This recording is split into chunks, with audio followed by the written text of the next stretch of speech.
Friends, Abirami அந்தாதியின் பாடல்களை நாம் பார்த்து வருகிறோம். தொடர்ந்து இன்று நாம் பார்ப்பது அபிராமி அந்தாதியின் 18 மற்றும் 19ஆம் பாடல்கள். அபிராமி அந்தாதியின் 18ஆம் பாடல்.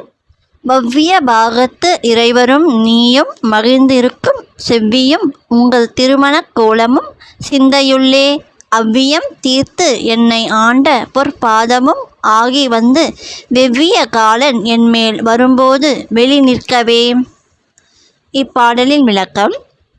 அபிராமி தாயே, என் அகப்பற்று புறப்பற்று ஆகிய பாசங்களை அகற்றி என்னை ஆட்கொண்டு அருளிய நின் பொற்பாதங்களோடு எந்தை எம்பிரானோடு இரண்டர கலந்திருக்கும் அர்த்தநாரீஸ்வரர் அழகும் தனித்தனி நின்று காட்சி தரும் திருமணக் கோலமும் கொடிய காலன் என்மேல் எதிர்த்து வரும் காலங்களில் காட்சியருள வேண்டுகிறேன்.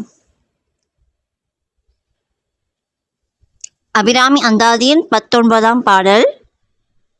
வெளி நின்ற நின் திருமேனியை பார்த்து என் விழியும் நெஞ்சும் களி நின்ற வெள்ளம் கரை கண்டது இல்லை. கருத்தினுள்ளே தெளி நின்ற ஞானம் திகழ்கின்றது என்ன திருவுளமோ. ஒளி நின்ற கோணங்கள் 9 மேவி உறைபவளே. பாடலின் விளக்கம். ஒளி பொருந்திய 9 கோணங்களில் உறைகின்ற தாயே, நின் திருமண காட்சி தருவதை கண்ட என் கண்களும் நெஞ்சும் கொண்ட மகிழ்ச்சி வெள்ளத்திற்கு இதுவரை ஒரு கரை கண்டது இல்லை. ஆயினும் தெளிந்த ஞானம் இருப்பதை நான் உணர்கிறேன். இது உன்னுடைய திருவருள் பயனே ஆகும். நன்றி. இந்த வீடியோ உங்களுக்கு பிடிச்சிருந்தா லைக் பண்ணுங்கள், கமெண்ட் பண்ணுங்கள், ஷேர் பண்ணுங்கள், சப்ஸ்கிரைப் பண்ண மறந்துடாதீங்க. தேங்க்யூ.